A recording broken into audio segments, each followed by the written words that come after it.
कयासबाजी, करामात और कद, इन तीनों शब्दों से कैसरगंज संसदीय क्षेत्र की अपनी खास पहचान है। अलबत्ता इस बार यहां सस्पेंस खत्म होने का नाम नहीं ले रहा। राजनीतिक चक्रव्यूह में घिरे सियासी अखाड़े में हर पल यहां का रोमांच बढ़ता दिख रहा है। सोमवार को चौंकाने के चस्के में रहे लोगों को हाथ मलते ही रहना पड़ा, क्योंकि कहा यह जा रहा था कि सोमवार को हो सकता हो कैसरगंज की सीट पर चुनावी उम्मीदवार का ऐलान हो जाए। मंगलवार को भी जितने मुंह उतनी बातें सुनने मिली। फिलहाल पार्टियों की ओर से मंथन के सिवाय कोई संकेत नहीं है। पार्टियों की बात हम इसलिए कर रहे हैं क्योंकि ना ही सपा कांग्रेस के गठबंधन ने यहां कोई उम्मीदवार उतारा है, न ही बीजेपी ने कोई उम्मीदवार उतारा है और न ही बीएसपी ने कोई उम्मीदवार उतारा है। कैसरगंज संसदीय क्षेत्र में जो भी हालात हैं वो बीजेपी के दाव से बने हैं। बीजेपी ने जिस कदर सांसें रोक रखी हैं उससे बड़े बड़ों के होश उड़े हैं। पार्टी के अंदर खाने क्या चल रहा है ये अभी भी कौतूहल का विषय है। दूसरे दलों के नेताओं की निगाहें जरूर इस बात पर टिकी हैं कि बीजेपी की अगली चाल क्या होगी, यानी कि उम्मीदवार कौन होगा।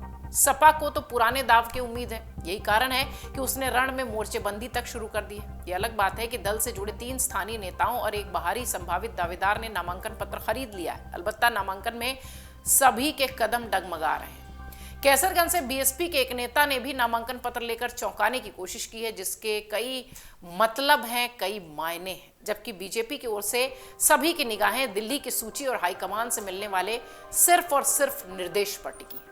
इसके साथ ही सपा और बसपा ने अब सतर्कता भी बरतनी शुरू कर दी है ताकि इंदौर और सूरत जैसे हालात न पैदा हों। एहतियातन एक नहीं कई नेताओं से पर्चे भरवाने की तैयारी कई दल करते हुए दिखाई पड़ते हैं, या यूं कहें कि तैयारी में जुटे हैं।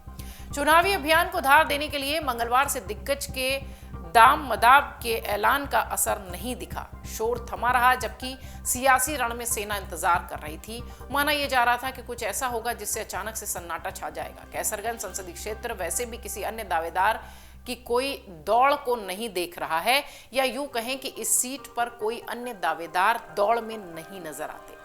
हैट्रिक के फेर में चल रहे अभियान से कुछ तो सियासी माहौल बना था, जो फिर एक बार ठंडा होता दिखाई पड़ रहा है। खैर, माना यह जा रहा है कि बुधवार को एक बार फिर कैसरगंज के मैदान में जोर शोर मचेगा और इंतजार खत्म होगा। करनैलगंज के मनोज कहते हैं कि इसके सिवा और किया ही क्या जा सकता है। सब मौन है, मतदाता भी चुप्पी साधे हुए हैं। देखते हैं कि आगे का खेल बिगड़ता है या बनता है। मैदान लंबा है और समय कम। 3 मई तक नामांकन और 20 मई को वोटिंग है। हर दिन समय घटता जा रहा है और मतदाताओं को साधने का दायरा भी सिमटता जा रहा है। इससे रणबांकुरों की धड़कनें भी तेज हो रही हैं। प्रचार प्रसार का समय 15 दिन के लिए ही है सिर्फ, अगर देखा जाए तो। ऐसे में वो क्या गुल खिला पाएंगे, इसका भी सवाल दावेदारों के जहन में बार बार उठ रहा है। सपा से पर्चा लेने वाले एक नेता कहते हैं कि देरी हो रही है, ऐसे में हर गांव में पहुंच पाना असंभव हो जाएगा, क्योंकि मात्र 15 दिन होंगे। पार्टी के एक वरिष्ठ नेता का कहना है कि समय बहुत ही कम बचा है, मजबूती के लिए दिन रात एक करनी पड़ेगी। खैर, इन सवालों से तीनों दल फिलहाल बेफिक्र दिखाई पड़ रहे हैं। देरी का दाव मंडल में सियासी प्रबंधन के महागुरु के समझ से भी परे।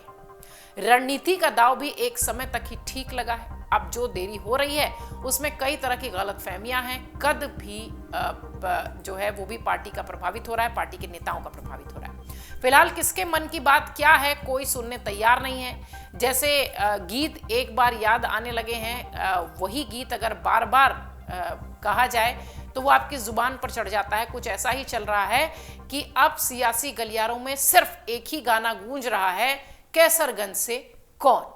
हर कोई एक ही चर्चा कर रहा है कि अब कैसरगंज में क्या होगा। सबको इंतजार है कैसरगंज में दिल्ली से आला कमान का क्या आदेश होता है। खास तौर से कैसरगंज की सीट और यहां के sitting MP Brijbhushan Sharan Singh BJP के लिए मुसीबत बने नजर आते हैं। अगर आप ये वीडियो YouTube पर देख रहे हैं तो हमारे चैनल को सब्सक्राइब करें और बेल आइकन को दबाना ना भूलें। अगर आप Facebook पर ये वीडियो देख रहे हैं तो हमारे पेज को लाइक करें।